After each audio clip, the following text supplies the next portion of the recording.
Number 1. Cyntoia Brown.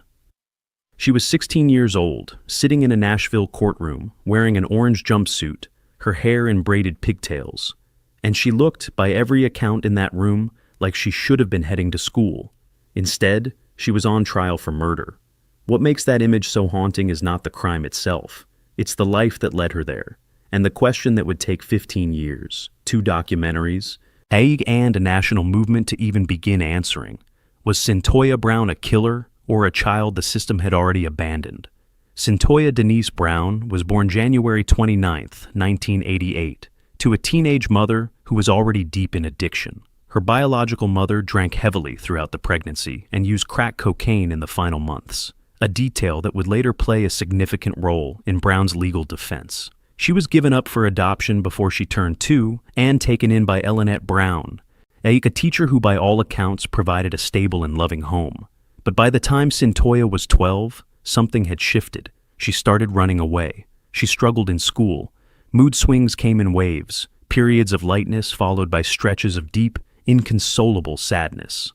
Forensic psychiatrists would later conclude she showed signs of fetal alcohol spectrum disorder, affecting her cognition, impulse control, and emotional regulation.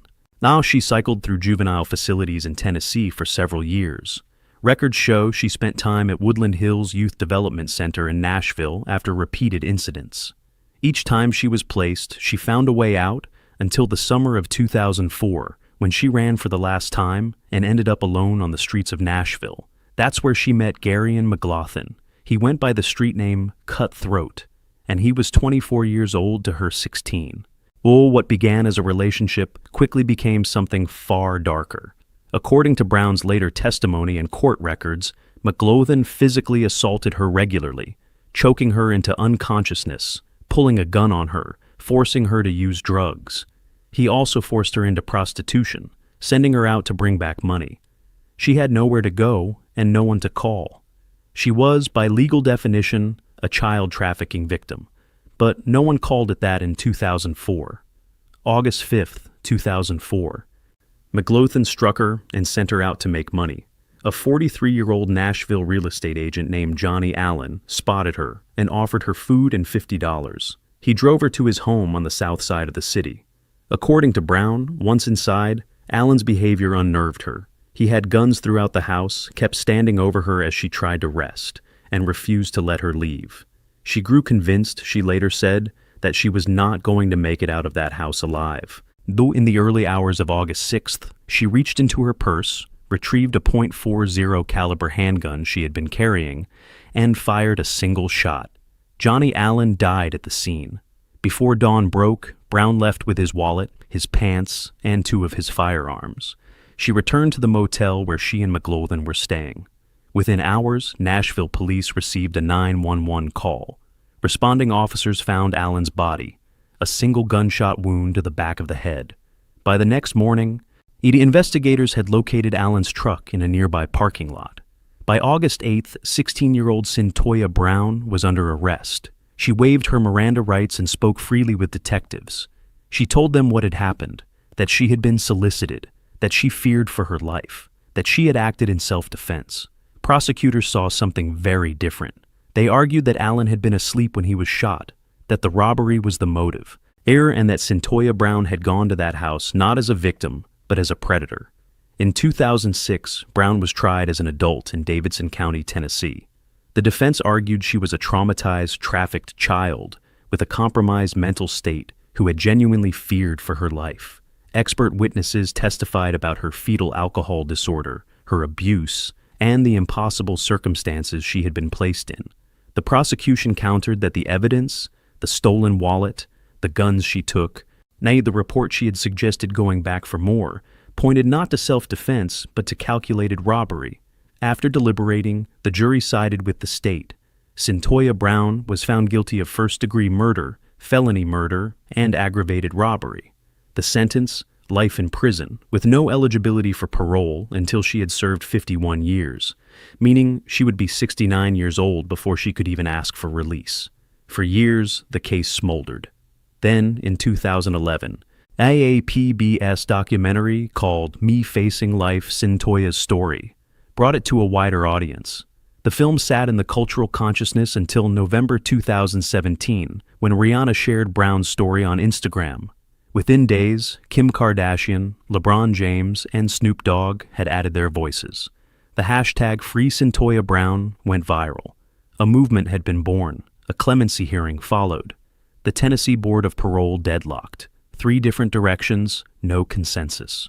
Then the Tennessee Supreme Court ruled in December 2018 that Brown would indeed need to serve the full 51 years. The public response was overwhelming. Letters flooded the governor's office. Rallies were held. And on January 7, 2019, outgoing Governor Bill Haslam made his decision. He granted Cyntoia Brown full clemency, citing the harshness of a life sentence imposed on a juvenile. On August 7th, see 2019, exactly 15 years after the night that changed everything, she walked out of the Deborah K. Johnson Rehabilitation Center a free woman. She had earned her GED, an associate degree with a 4.0 GPA, and by the time of her release was just 1 course away from a bachelor's degree from Lipscomb University, all completed behind bars. She married musician Jay Long in 2015 while still incarcerated. And together they founded a nonprofit dedicated to supporting young survivors of human trafficking. Cyntoia Brown's story became a turning point in how Tennessee, and much of the country, talks about juvenile justice and child exploitation. But as complicated and contested as her case was, the next story on this list involves a perpetrator with no such ambiguity, a predator who didn't leave survivors behind to tell the story. Then number 2, Paul Dennis Reed. He arrived in Nashville wearing cowboy boots, a wide-brimmed hat, and a story about being the next Garth Brooks. He told people his name was Justin Parks. He took music lessons, talked about record deals, and charmed his way into the city's orbit of dreamers and hopefuls. Nobody looked too closely, and that was exactly what Paul Dennis Reed was counting on. Paul Dennis Reed Jr. was born November 12, 1957, in Richland Hills, in Texas, a Fort Worth suburb, where not much was expected of him and even less was provided. The youngest of 3 children, he was raised largely by his paternal grandmother, a woman he later nearly killed by setting her bed on fire while she slept in it. He was sent to a boys' home after that. School revealed severe learning disabilities that went unaddressed. By 16, he was on his own. By his mid-20s, he had already built a criminal record that included armed robbery of a Houston steakhouse, for which he received a 20-year sentence. He served only 7 before being paroled in 1990. Texas let him go. He spent the next few years drifting until September of 1995, when he appeared in Nashville, reinvented as Justin Parks, full-time dreamer and aspiring country star. He found a boarding house, took a few guitar lessons, and landed a job as a line cook at a local restaurant. But the music never materialized. The bookings never came. The dream that had carried him 1,500 miles from Texas began to dissolve, and something darker took its place. By early 1997, Paul Reed was working as a dishwasher at a Shoney's in the Donaldson neighborhood of Nashville. He owed money, kept to himself, and had a short fuse. On February 15, 1997, he lost his temper during a shift, threw a plate at another employee, and was fired on the spot. He was done with trying. He had made himself a promise after his Texas conviction. He would never again leave a witness behind. The next morning, February 16, 1997, Steve Hampton and Sarah Jackson were opening Captain D's on Lebanon Road. Hampton was 25 years old, a father of 3 who had worked his way up to manager since he was 15. Jackson was 16, a high school student working part-time just down the street from her house. At some point before the breakfast rush, there was a knock at the front door. A large man with a friendly smile was standing outside, holding what appeared to be a job application. Hampton unlocked the door. The moment he did, the smile vanished. Reed pulled a weapon, forced them both into the walk-in cooler, ordered them to lie face down on the floor, and shot each of them in the back of the head. He cleared out the safe, taking roughly $7,000, removed the surveillance tapes, and walked back out into the Sunday morning sunlight. Police found shoe prints. They found employee accounts of a man who had visited the night before asking about a cooking job. They even identified Reed as a person of interest through his Shoney's employment records. But a background check cleared him at the time, and the investigation moved on. 5 weeks passed. On the evening of March 23rd, Reed appeared behind a McDonald's in the Hermitage neighborhood. Just 3.5 miles from Captain D's, as the closing crew was stepping out through the back door. He forced 4 employees back inside at gunpoint, herded them into the storeroom, took $3,000 from the registers, and then opened fire. Andrea Brown, 17. Ronald Santiago, 27. Robert Sewell, 23. All 3 died at the scene. A 4th employee, 22-year-old Jose Gonzalez, survived only because Reed's weapon misfired. And Reed then stabbed Gonzalez 17 times and left him for dead. Gonzalez lay completely still until he heard the door close, then crawled to a telephone and dialed 911. He lived, and he remembered everything. Nashville went into a cold panic. The city now understood it had a serial killer. The media had a name for him before law enforcement had a face: the fast food killer. On April 23rd, Reed drove 40 miles north to Clarksville, Tennessee. The Baskin-Robbins on Wilma Rudolph Boulevard was closing for the night when he appeared at the door and talked his way inside. Angela Holmes was 21. Michelle Mace was 16. Reed took the cash, forced both women into his car, and drove them to Dunbar Cave State Park. Their bodies were found the following morning. Both had been killed with a knife. He had changed his method. He had changed his city. But he had not changed his rule about witnesses. Then, on June 1st, 1997, Reed made the mistake that ended everything. He drove to the home of Mitchell Roberts, the Shoney's manager who had fired him, and knocked on the front door. Roberts' son happened to be recording a home video. The footage captured what came next. Reed, outside the door, producing a gun and a pair of handcuffs, demanding that Roberts put them on and come with him. Roberts slammed the door and barricaded his family inside. When Nashville police arrived and arrested Reed, they found the man Mitchell Roberts described matched the composite sketches from 3 separate crime scenes. Jose Gonzalez identified Reed in a lineup. Fingerprints found at the Baskin-Robbins matched Reed's. Steve Hampton's driver's license, with Reed's fingerprints on it, was recovered from a median on Ellington Parkway. Biological evidence from the Baskin-Robbins victims was found inside Reed's car. A gas receipt placed him near Dunbar Cave the night of the murders. Piece by piece, the case assembled itself around him with devastating precision.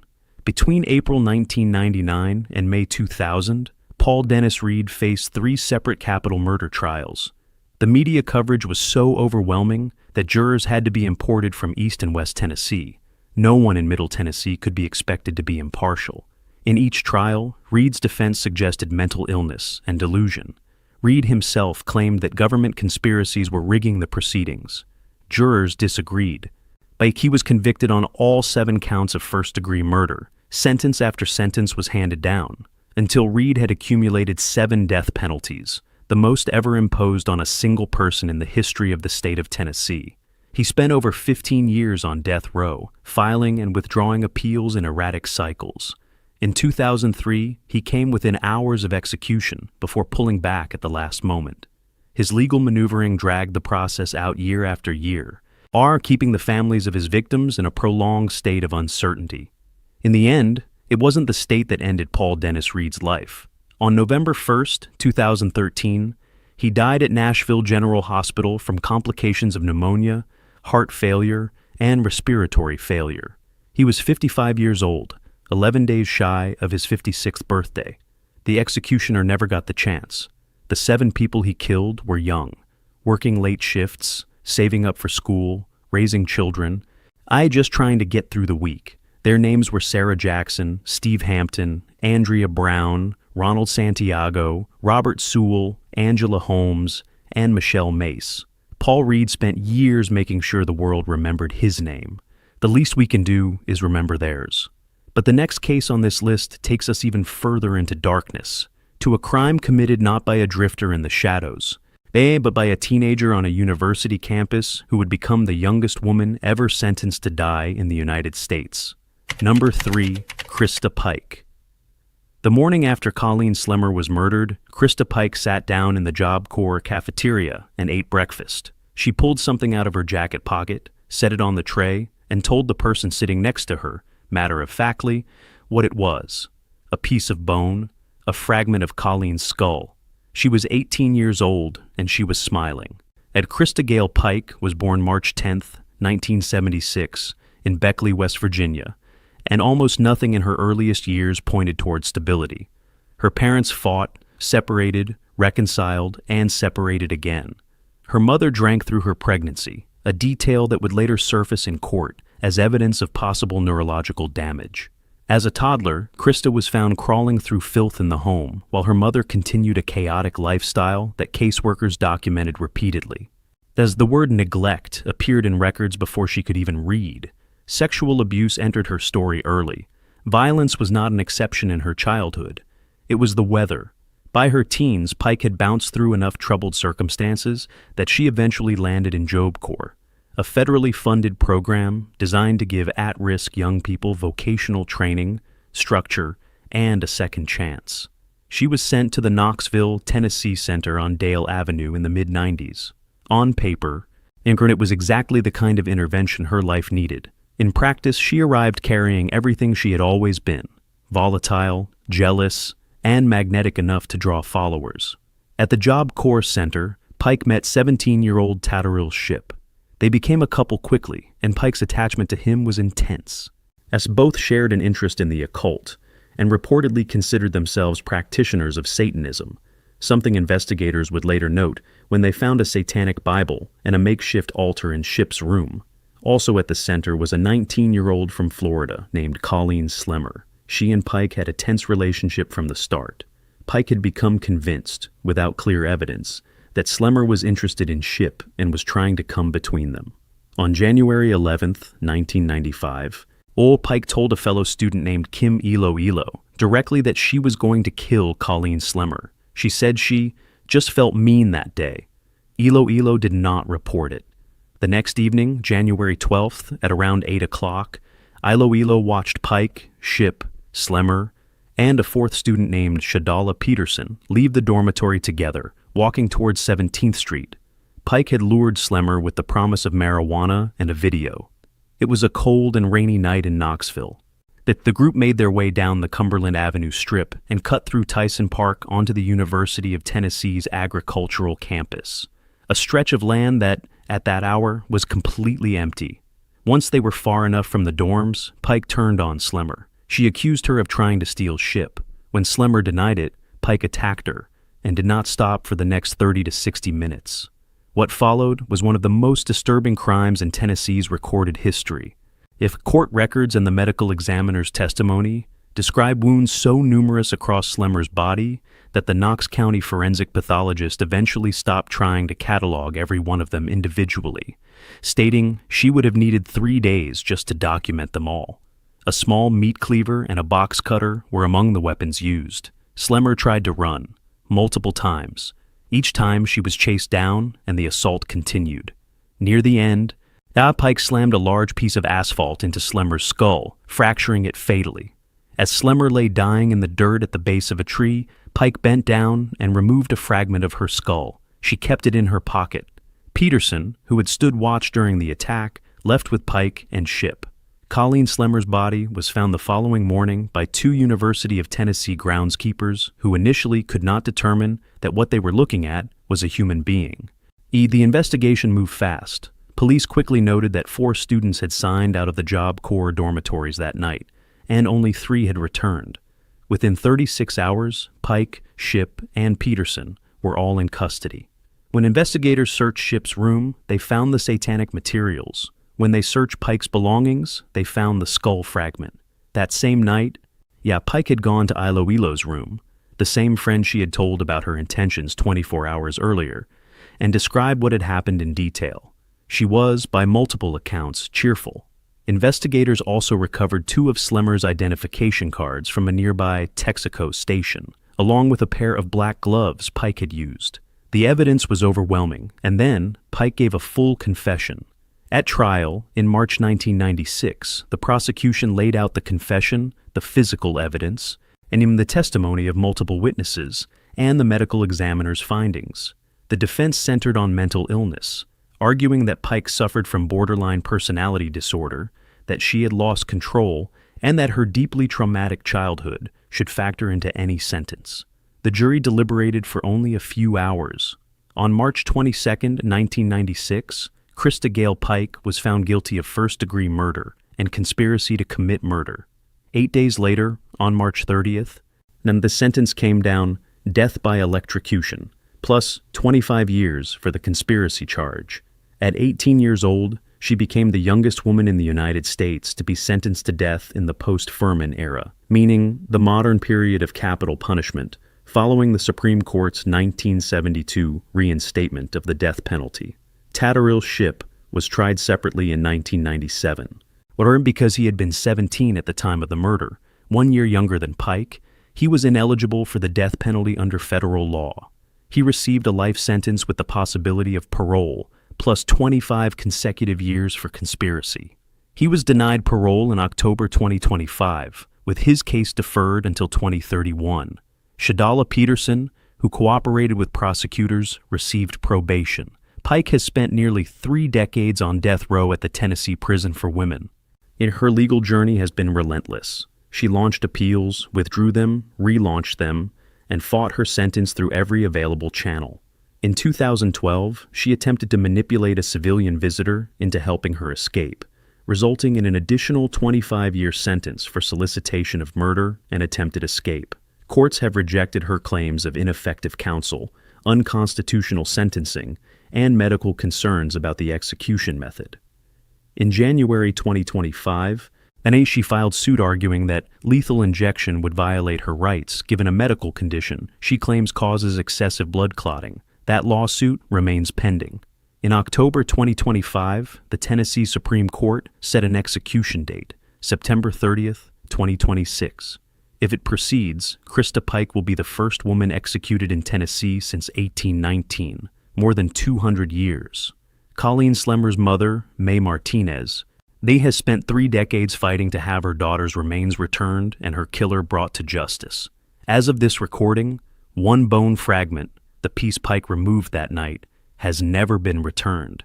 "Execute her," Martinez has said, "or give me the rest of Colleen back." As chilling as this case is, the next one takes us from a university campus to the heart of Nashville's legal world, where a prominent attorney made his wife disappear. He then spent nearly a decade running from the truth. Number 4. Perry March. The note was typed. That was the first thing Janet's mother noticed, and the first thing that didn't feel right. Janet March had always written her notes by hand. She never used capital letters in them. She dated every page at the top. The document Perry March handed investigators, a tidy typewritten list titled Janet's 12-day vacation, matched none of those habits. It was polished, clinical, and perfect.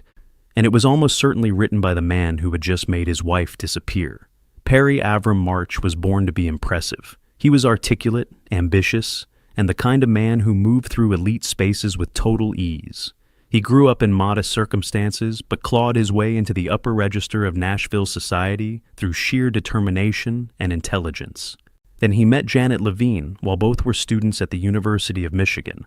She was the wealthy daughter of prominent Nashville attorney Lawrence Levine, an artist with a generous spirit and a wide circle of devoted friends. She proposed to Perry.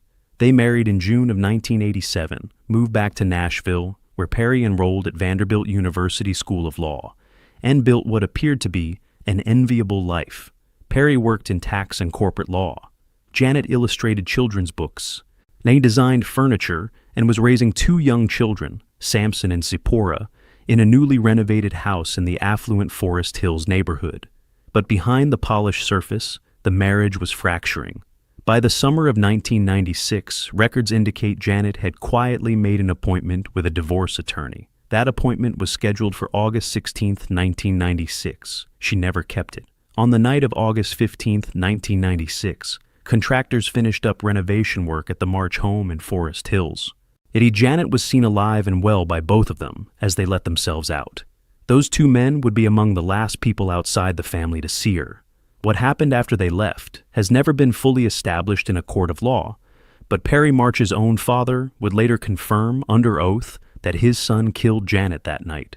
When Perry called Janet's parents, Lawrence and Carolyn Levine, around midnight, He told them his wife had packed 3 bags, withdrawn $5,000 in cash.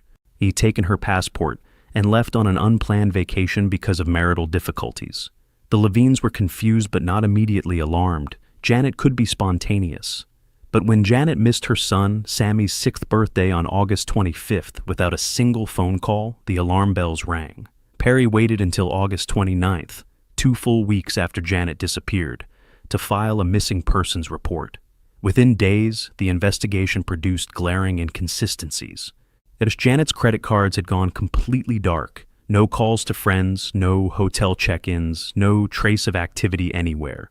Her 1996 Volvo was eventually found abandoned at a nearby apartment complex, not driven away on a road trip, but parked and left, with her passport still inside and her sandals placed neatly in front of the vehicle as if arranged. A neighbor came forward and told detectives he had spotted a man pushing a bicycle near that parking lot around 1:30 in the morning on the night Janet vanished. He said the man locked eyes with him. He said there was no doubt it was Perry March. Perry then replaced the tires on Janet's car shortly after it was found, telling the tire shop they were worn. The shop later told investigators the tires were in perfectly good condition, and that when pressed, then Perry had simply said he wanted a different brand. Nashville police announced they were treating the case as a homicide. Perry stopped cooperating. He attended none of Janet's memorial services. A month after Janet vanished, he packed up the children and left for Chicago. By 1999, he had relocated to the lakeside town of Ajijic, Mexico, where he and his father Arthur eventually settled into a comfortable expatriate existence. Perry even opening a small restaurant with his new wife. But the Levines did not stop fighting. For nearly a decade, they battled Perry in court over custody of their grandchildren, wrongful death civil suits, and the administration of Janet's estate. In mid-2004, a Davidson County civil judge found Perry legally liable for Janet's death. That same year, after presenting 59 witnesses over a single day of testimony, a Davidson County grand jury returned a sealed indictment charging Perry March with second-degree murder, tampering with evidence, and abuse of a corpse. The indictment remained secret for months while FBI agents and U.S. immigration officials conducted high-level negotiations with Mexico. Then, on the morning of August 3, 2005, Perry March sat down to breakfast at his restaurant in Ajijic. Several armed men walked in and placed him under arrest. He was flown to a California detention facility, then transferred to Nashville. During the flight back to Tennessee, he turned to cold case detective Pat Postiglione and said, unprompted, "Prior to the Janet incident, I have not been involved in any other criminal-type activity. It was the kind of sentence only a guilty man would construct. What happened next stunned even seasoned investigators. While Perry sat in the Davidson County Jail awaiting trial, he began recruiting a fellow inmate named Russell Ferris to commit murder, specifically to kill Lawrence and Carolyn Levine, his in-laws. Perry offered to pay Ferris's bond. Instead, Ferris called his attorney, who called police. Recording devices were placed in the jail. In one captured conversation, Perry told Ferris he couldn't say how excited he was about the plan. Perry was then recorded making calls to his own father, Arthur March, back in Mexico, relaying instructions. The plot escalated.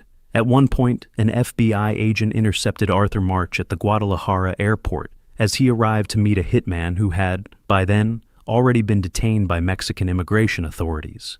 As both Perry and Arthur were charged with solicitation and conspiracy to commit murder.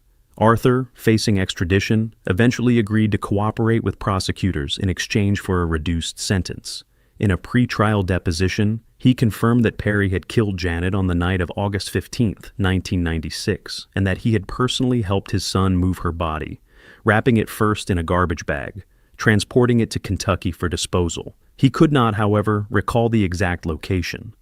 Janet March's remains have never been found. At trial in August 2006, the jury was brought in from Chattanooga.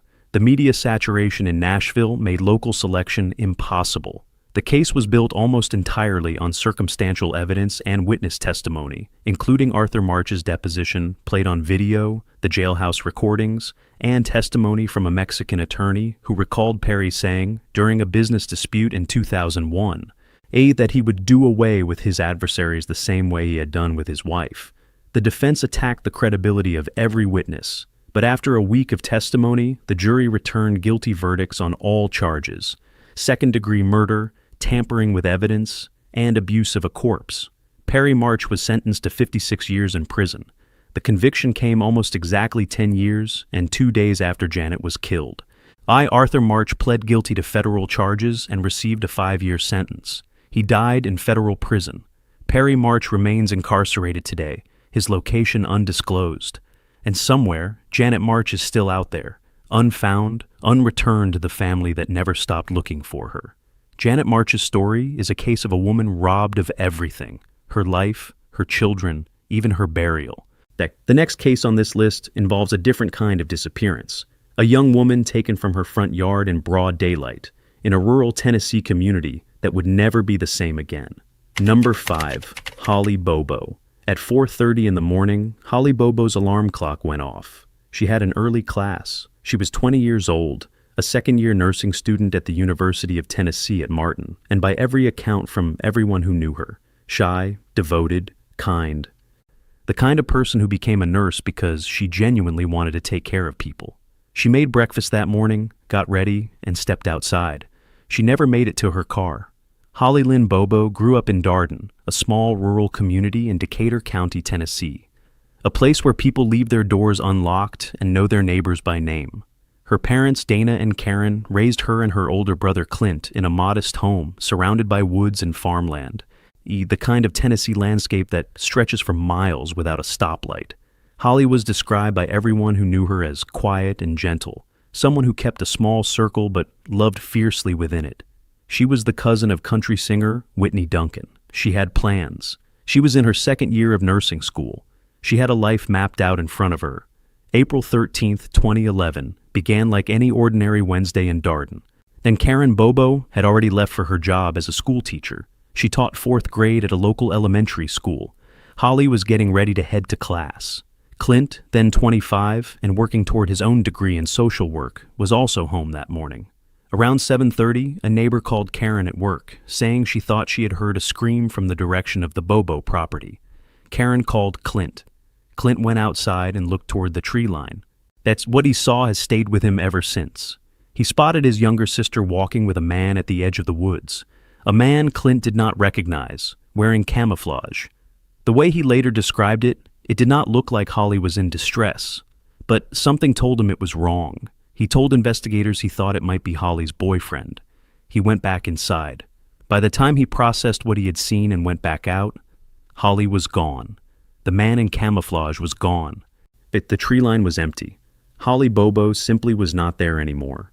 Within hours, one of the most extensive searches in Tennessee history was underway. The Tennessee Bureau of Investigation called it the most expensive and exhaustive investigation the agency had ever conducted. Hundreds of volunteers combed the woods, fields, and logging roads of Decatur County. Army helicopters swept the terrain. Cadaver dogs worked in teams. And investigators pulled at every thread they could find. But Holly wasn't there. The days turned into weeks. The weeks became months. She remained missing. Early in the investigation, several names surfaced, including brothers Zach and Dylan Adams, and 2 associates named Shane Austin and Jason Autry, all from the same rural corner of West Tennessee. All 4 were questioned. All 4 had what appeared to be alibis at the time. All investigators also looked closely at a convicted sex offender named Terry Britt, who lived near the Bobo home, conducting searches of his property and vehicles. No physical evidence connected him. The case went cold. Then, in 2013, Dylan Adams was arrested on an unrelated weapons charge. During subsequent interrogations, something shifted. Dylan eventually told investigators that he had gone to his brother Zach's house on April 13th, 2011, to pick up his truck, and had seen Holly Bobo there, alive. That single statement broke the case open. In March 2014, nearly 3 years after Holly vanished, a Decatur County grand jury indicted Zachary Adams on charges of especially aggravated kidnapping and first-degree felony murder. Jason Autry was indicted shortly after. Then, on September 7, 2014, 2 men searching for wild ginseng in the woods of northern Decatur County, about 20 miles from the Bobo home, made a discovery: human remains. The following day, Then the Tennessee Bureau of Investigation confirmed they belonged to Holly Bobo. A bullet wound to the back of the skull had been the cause of death. She had been out there for over 3 years. 5 months later, in February 2015, one of the other men charged in the case, Shane Austin, who had initially cooperated with prosecutors before authorities said he stopped being truthful, was found dead in a Florida hotel room in an apparent suicide. His immunity deal had been revoked. He never stood trial. Zachary Adams's trial finally began in September of 2017, 6 years after Holly disappeared. The proceedings were moved to Hardin County after the judge determined a fair jury could not be seated in the area where the crime occurred. The trial ran for 11 emotionally charged days. The prosecution's star witness was Jason Autry, who testified in detail about helping Adams dispose of what Autry believed was a body wrapped in a blanket in the bed of a pickup truck, and then, at the Tennessee River near an Interstate 40 bridge, realizing that Holly was still alive. He testified that Adams then shot her. Other witnesses relayed deeply disturbing statements Adams had allegedly made after Holly's disappearance, to a friend, to a former girlfriend, to fellow jail inmates. That Karen Bobo took the stand and collapsed while being asked to hold some of her daughter's belongings. The courtroom went silent. The defense argued that Autry was an unreliable felon who had fabricated his story to save himself, that there was no DNA evidence connecting Adams to Holly, and that the case rested almost entirely on the testimony of someone with every reason to lie. On September 22, 2017, the jury returned its verdict, guilty on all counts, first-degree murder, and especially aggravated kidnapping and aggravated rape. Zachary Adams was sentenced to life in prison without the possibility of parole, plus 50 additional years for the kidnapping and rape convictions. His brother Dylan entered an Alford plea in January 2018, acknowledging the prosecution's case could result in a conviction without personally admitting guilt, and received 35 years. Jason Autry received 8 years and was released in 2020, but the case did not end there.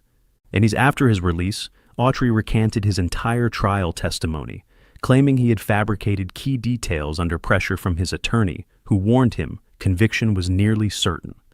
In January 2024, Zachary Adams filed a petition for a new trial based on this recantation. A multi-week evidentiary hearing was held through 2025, examining the recantation, the credibility of witnesses, and potential evidence that was never fully explored at trial. As of early 2026, a ruling is still pending. Whether Zachary Adams receives a new trial, or whether the conviction stands, the one certainty in this case is that Holly Bobo left her home on a quiet April morning and never came back. Her cousin Whitney Duncan wrote a song for her. Her parents have sat through years of hearings and trials, and somewhere in the woods of Decatur County, they finally brought her home. Entering from a rural community rocked by a vanishing to a late-night massacre inside a Nashville Waffle House, the next story involves a nearly naked gunman, 4 people who never made it home from breakfast, and one young man who ran toward the danger when everyone else ran away. Number 6. Travis Ranking. Just after 3 in the morning, James Shaw Jr. pulled into the Waffle House parking lot on Murfreesboro Pike in Antioch, Tennessee. He and a friend were grabbing a late bite.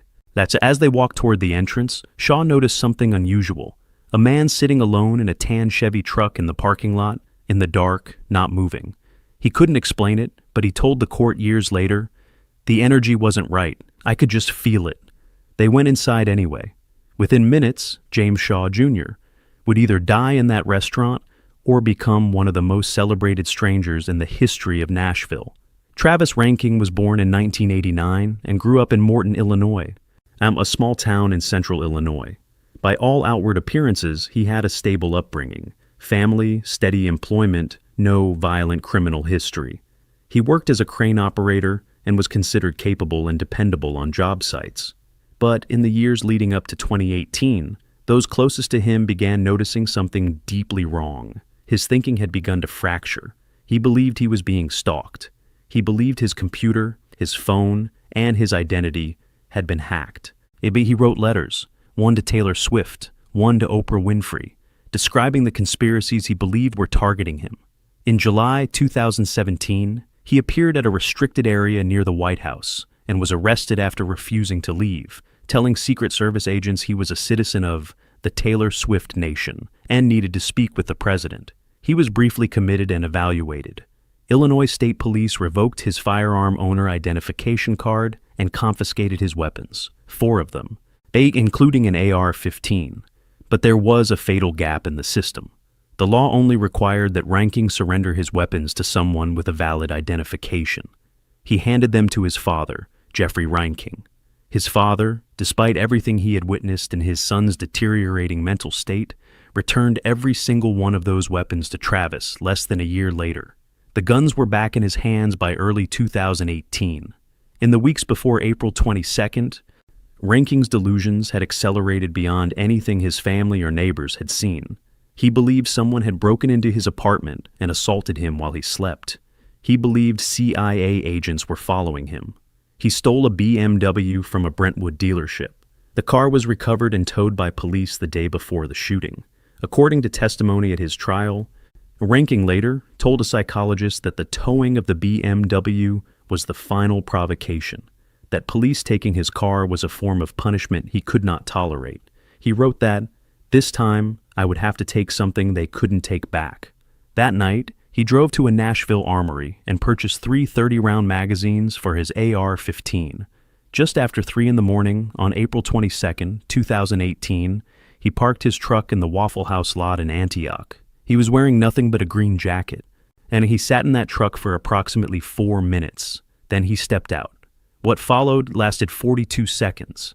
Ranking opened fire in the parking lot first, striking Torian Sanderlin, 29, and Joe Perez Jr., 20, before either of them could react. He then entered the restaurant. The plate glass windows shattered inward. People dove beneath booths and tables, ran toward the kitchen, pressed themselves flat against the floor. But a young woman named Kayla Shaw played dead near the entrance, a bullet passing close enough to wound her. Inside, Ranking continued firing, shooting Aquila De Silva, 23, a music engineering student at MTSU, who had come in with his girlfriend and his brother. De Silva was rushed to Vanderbilt University Medical Center, where he later died. Also shot inside was DeEbony Groves, 21, a senior at Belmont University majoring in social work, out that night celebrating with friends.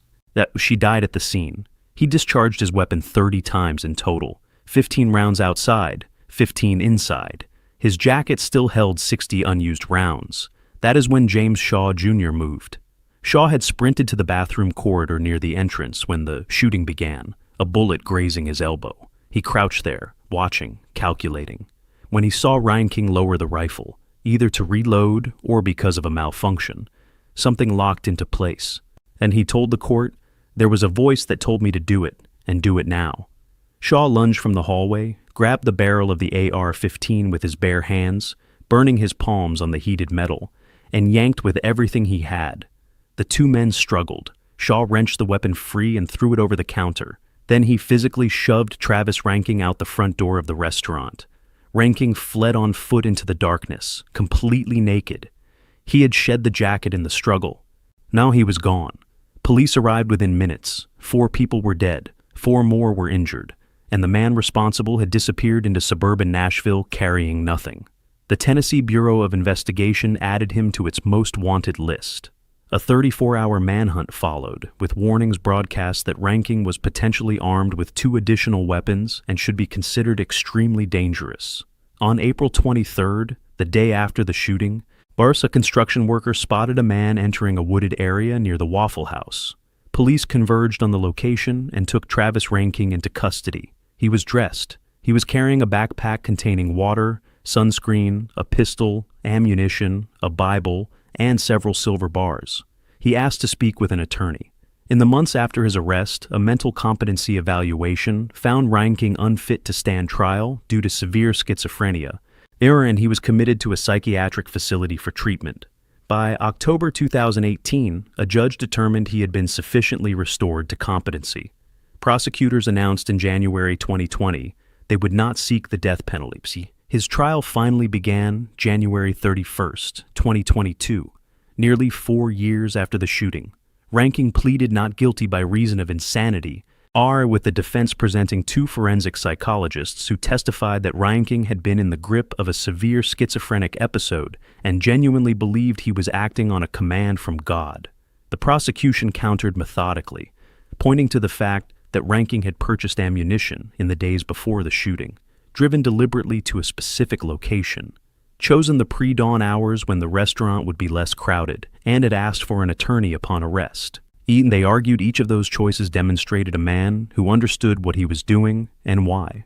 Jurors deliberated and returned on February 4, 2022, guilty on all 16 counts, including 4 counts of first-degree premeditated murder. The insanity defense had failed entirely. At the sentencing hearing, James Shaw Jr. brought his 8-year-old daughter to the courtroom and stood before Travis Reinking, pointing to her, telling him directly that he had almost not made it home to his child because of what Reinking had done. He told the court he saw D'Ebony Groves in his daughter's face.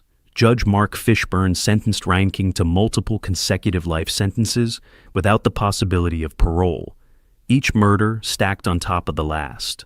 James Shaw Jr. was called a hero by nearly everyone. He accepted the title reluctantly. "I did that," he said, "that completely out of a selfish act."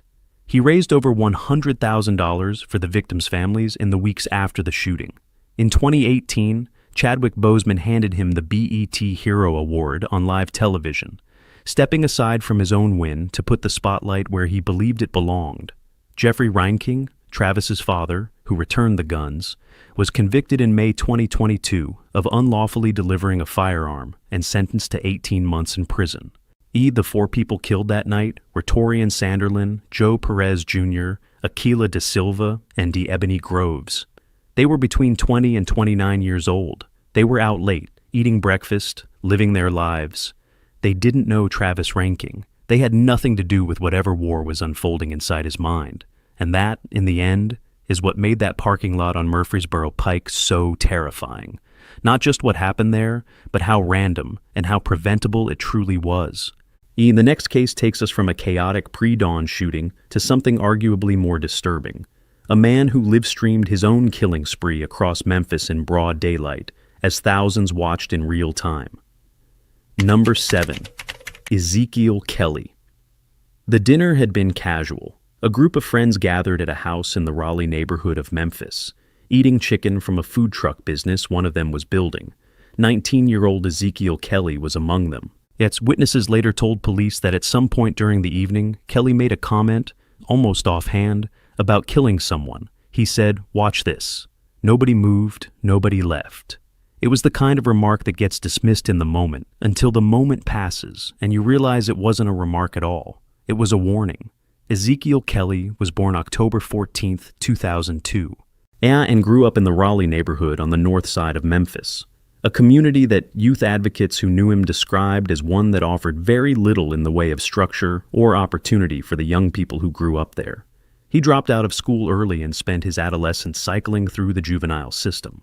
By 17, his exposure to violence had been both chronic and formative.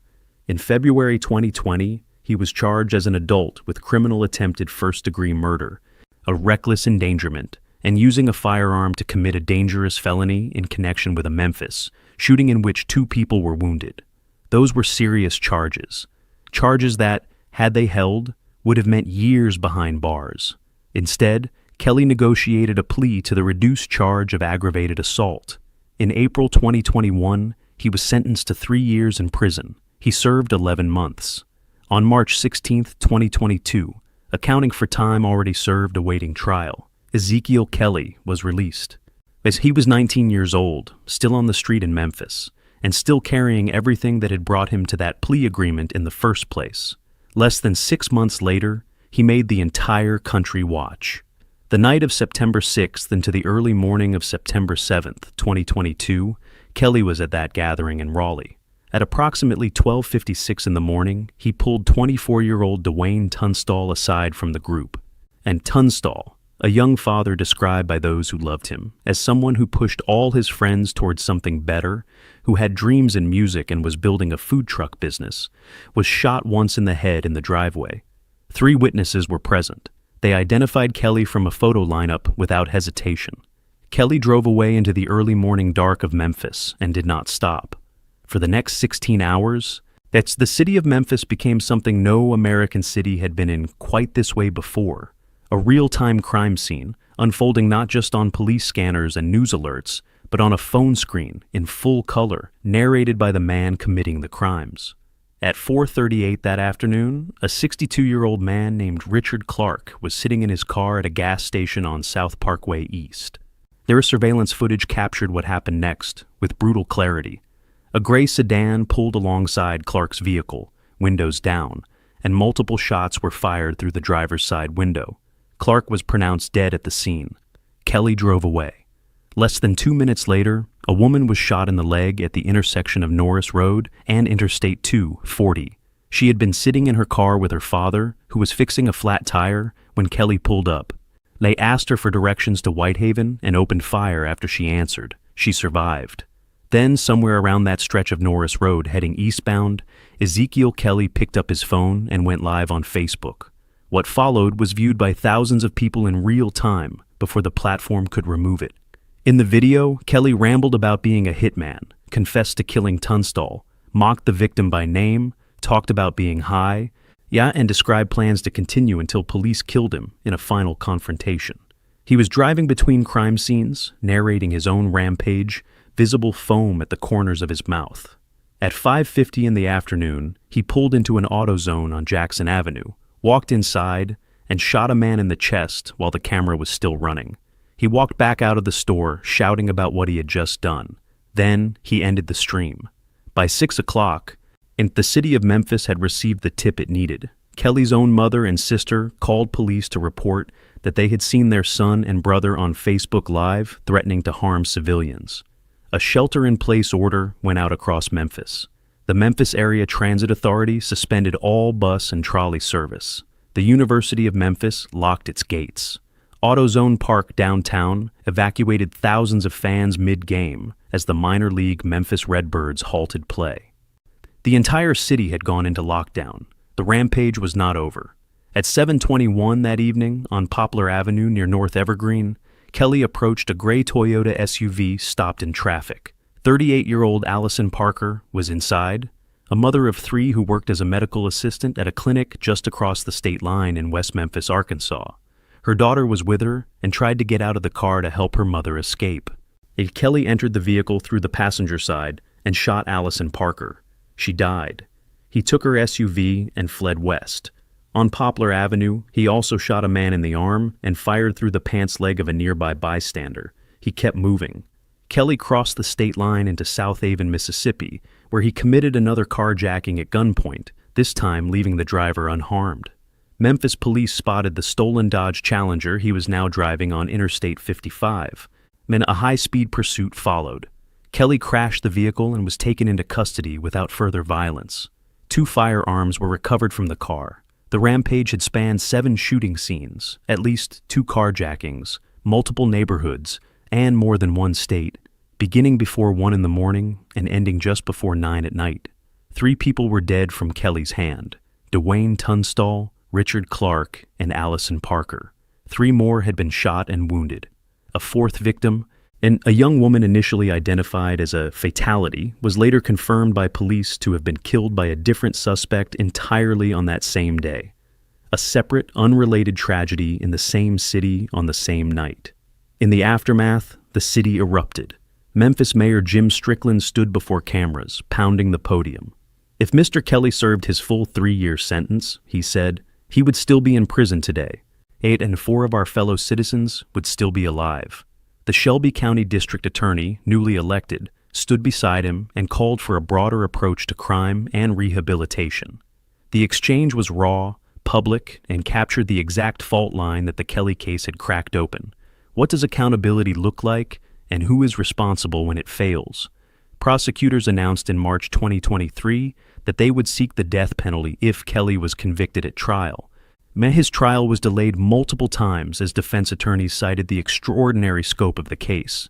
7 crime scenes, 3 homicides, nearly 400 potential witnesses. Then, on August 13, 2025, Ezekiel Kelly entered a Memphis courtroom, took the stand, and pleaded guilty to 28 charges, including 3 counts of first-degree murder. Shelby County Judge James Jones, Jr. sentenced him to 3 consecutive life sentences without the possibility of parole, plus 221 additional years. The deal, confirmed by attorneys, had been approved by the families of every victim. The death penalty was taken off the table. Standing before the judge, Kelly cried. He wiped his eyes. He said there was nothing he could offer the families of the people he had killed that would give them any closure. He said he had been in the darkest place of his life that day. His attorney said Kelly told him he would rather serve life in prison than be buried. He was 22 years old. Dwayne Tunstall wanted to make it in music. Richard Clark was 62 years old and had stopped for gas. Allison Parker was a mother of 3 on her way home. None of them had any connection to Ezekiel Kelly. All of them are gone. And the city of Memphis, which had already been shaken that same week by the murder of a school teacher taken during her morning jog, had spent the fall of 2022 trying to understand how so much could break apart so fast. That teacher's story, the abduction of Eliza Fletcher and the man who took her, is the final case on this list, and it is one of the most chilling the city has ever seen. Number 8. Eliza Fletcher. She had done everything right.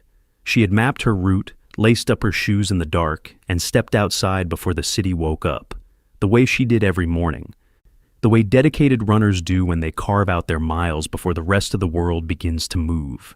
It was 4 o'clock in the morning on September 2nd, 2022, and Eliza Fletcher had no reason to believe that morning would be any different from every other morning. She had run those same streets near the University of Memphis. She was 34 years old, a wife, a mother of 2, a kindergarten teacher who her students' parents described with the kind of warmth that takes years to earn.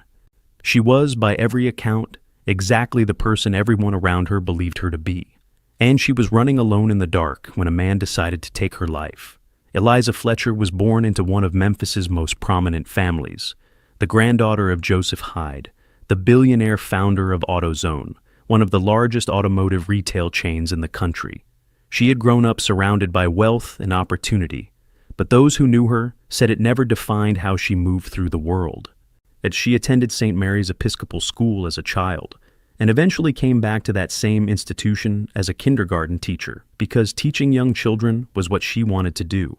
She married Richie Fletcher, and they had 2 sons together. Her faith was central to her life. Her church community, her school community, her neighborhood, each circle that knew her used versions of the same language: kind, radiant, present. She made people feel seen. She ran before dawn most mornings, a habit shared by many serious runners who want to beat the heat or simply find the rare quiet of empty streets. The stretch near the University of Memphis campus had become routine, familiar. On the morning of September 2nd, surveillance cameras captured what she could not have known was happening behind her. A man was watching and then moving. Cleotha Abston was 40 years old in September 2022. And though his criminal history stretched back to a time when he was barely old enough to be tried as an adult. In the year 2000, when he was 16, he had kidnapped a prominent Memphis attorney at gunpoint and held him captive. He was convicted, sentenced, and served 20 years in state prison. He was released in 2020. By September 2021, just 1 year after his release, records would later show he had committed another violent crime: the kidnapping and assault of a woman named Alicia Franklin, who he had met through a dating application, and who would ultimately testify against him years later. A rape kit was collected from Franklin in 2021. It sat in a processing backlog. It was not linked to Abston until after his arrest in the Fletcher case, a revelation that would ignite a broader public conversation about delayed forensic testing in Memphis cases and how many attacks might have been prevented by faster results.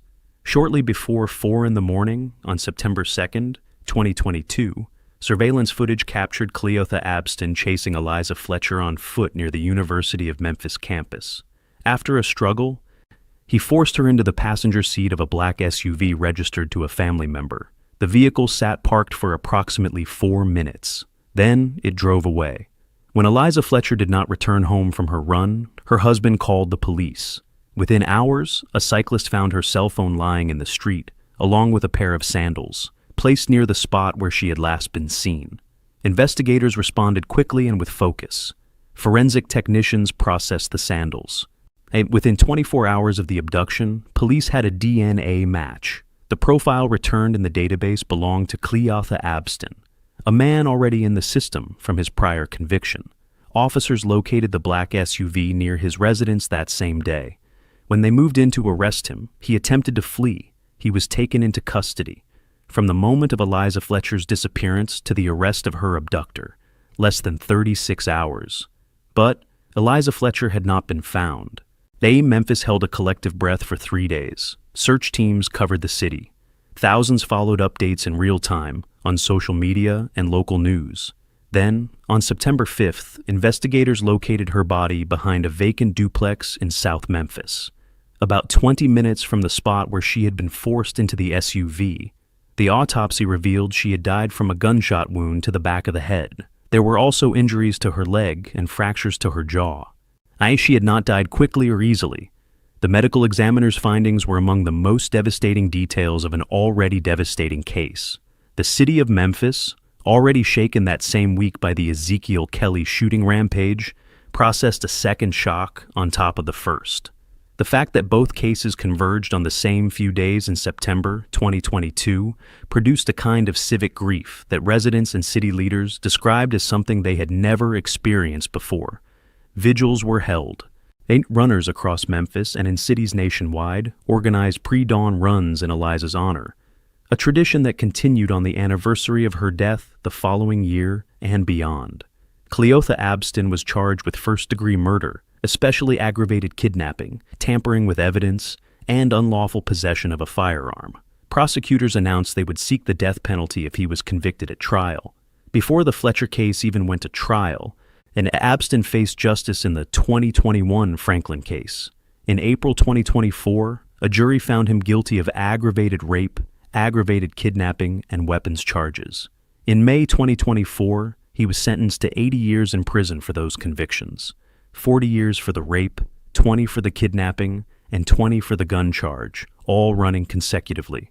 His trial in the Fletcher murder was scheduled to begin February 10, 2025.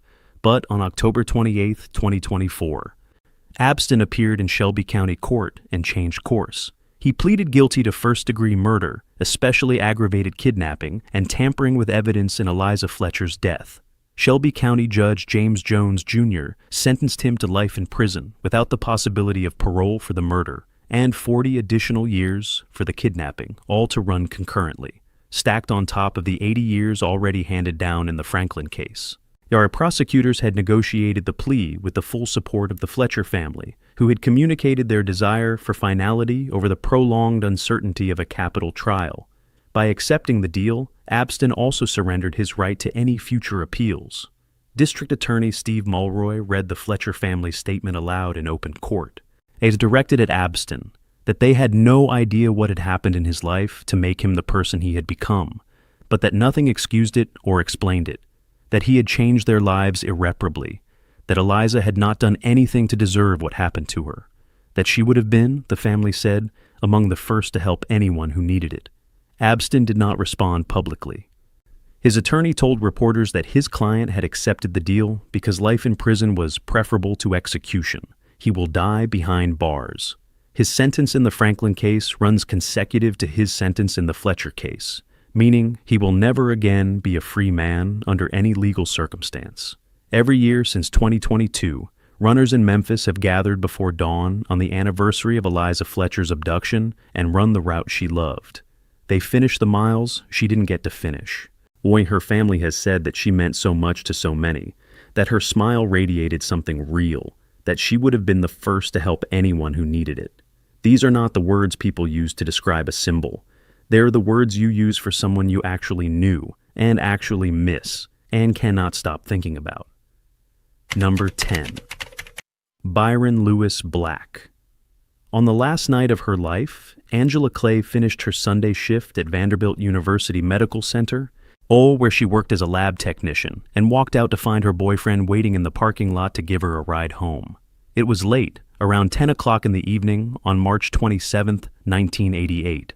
By all accounts, Angela had not been expecting him, And by all accounts, the relationship between Angela Clay and Byron Lewis Black had never been a peaceful one. What she could not have known as she got into that car was that she would not survive the night, and neither would her daughters. Byron Lewis Black was born March 23, 1956, and grew up in Nashville.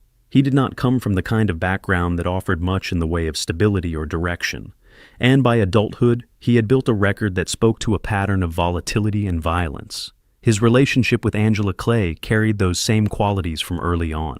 Family members who knew them both later told investigators that the dynamic between Byron and Angela had been defined by jealousy and control on his part, and by attempts to establish independence on hers. Angela had two daughters, 9-year-old LaToya and 6-year-old Lakeisha, from her marriage to a man named Benny Clay, from whom she had separated. She was 35 years old, working a steady job at one of Nashville's most prestigious medical institutions, and, according to people close to her, she had been quietly considering reconciling with her estranged husband. Byron Black found out, and according to family members, he made his feelings about it perfectly clear. He told people in terms that left no ambiguity that he would not allow it.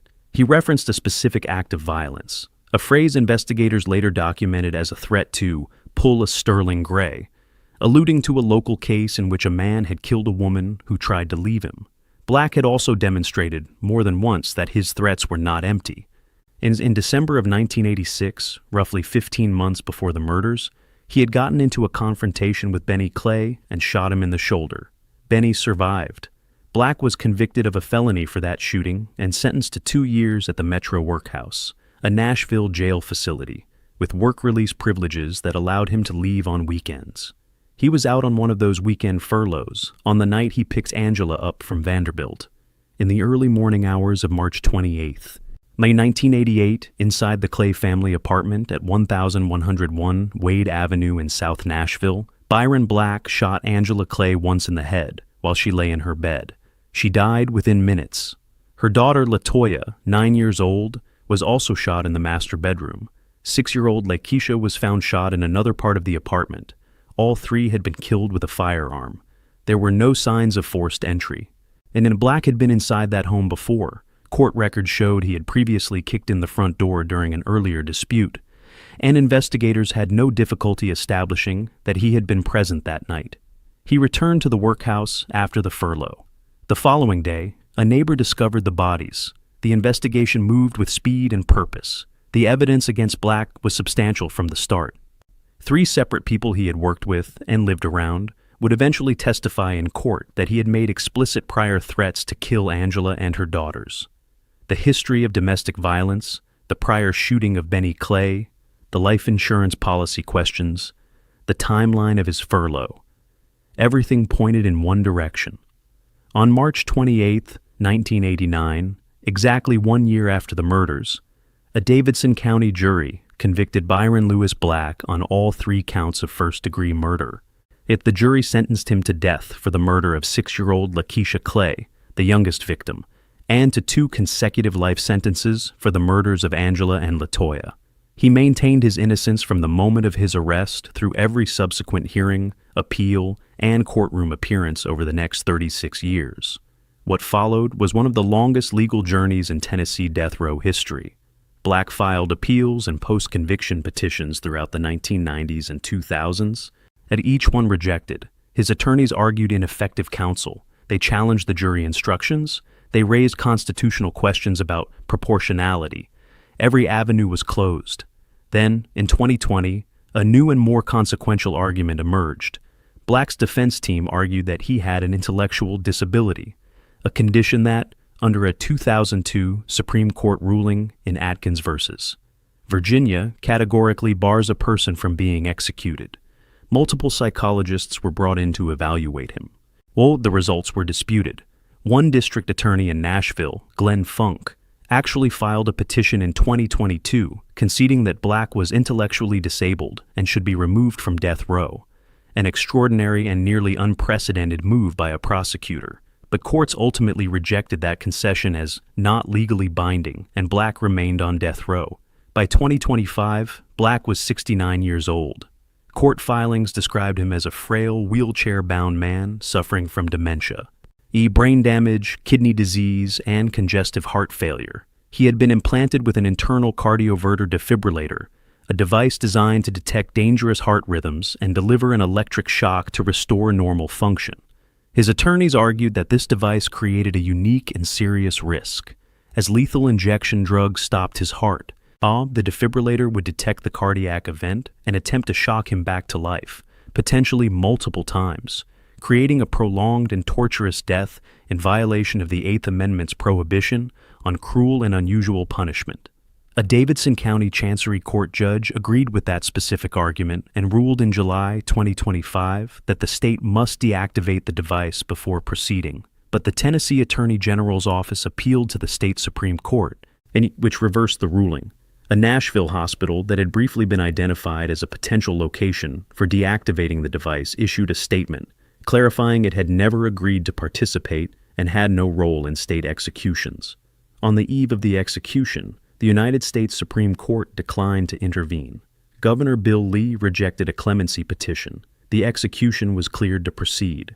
On the morning of August 5, 2025, at Riverbend Maximum Security Institution in Nashville, the curtain to the execution chamber opened at approximately 10:30 in the morning. Byron Lewis Black was strapped to the gurney and covered with a white sheet. The pentobarbital, Tennessee's new single-drug lethal injection protocol, began to flow. What happened next was witnessed by 7 media representatives and described by every single one of them in nearly identical terms. Black began breathing loudly. He groaned repeatedly, and he turned to his spiritual advisor who was present in the chamber and, audibly, loudly enough for witnesses to hear, said, "This is hurting so bad." The distress lasted for several minutes before he lost consciousness. His time of death was recorded as 10:43 in the morning. He had no final statement. When asked if he had last words, he said only, "No, sir," before the pain that would become the final documented words of his life made itself known. An autopsy released on September 10, 2025, found evidence of pulmonary edema, a buildup of fluid in the lungs that medical experts describe as producing sensations of drowning, panic, and suffocation. It was the same finding documented in approximately 3/4 of lethal injection autopsies examined in a broad national study, raising questions that attorneys, medical professionals, and death penalty opponents said could no longer be dismissed as theoretical. Angela Clay's sister, Lynette Bell, that stood before the cameras outside Riverbend after the execution and addressed those watching. She said she was grateful and thankful to finally see this day. She said she could not feel sorry for Byron Black, because in 37 years, not once, not in any courtroom, not in any letter, not in any final statement, did he ever apologize. He never admitted what he had done. He never acknowledged LaToya or Lakeisha or Angela by name in any expression of remorse. "Like we never got an apology," Bell said. He never admitted it. And with that, the Clay family's 37-year wait for a formal conclusion came to its end. Angela Clay was 35. LaToya was 9. Lakeisha was 6. They were killed in their home, in their beds, by a man who had threatened their lives and who the justice system had placed back on the street on a weekend pass. Their names are the ones that belong at the center of this story, not because the legal debates that surrounded Byron Black's execution were without merit, but because whatever argument surrounds the method of justice, the reason justice was sought at all was them.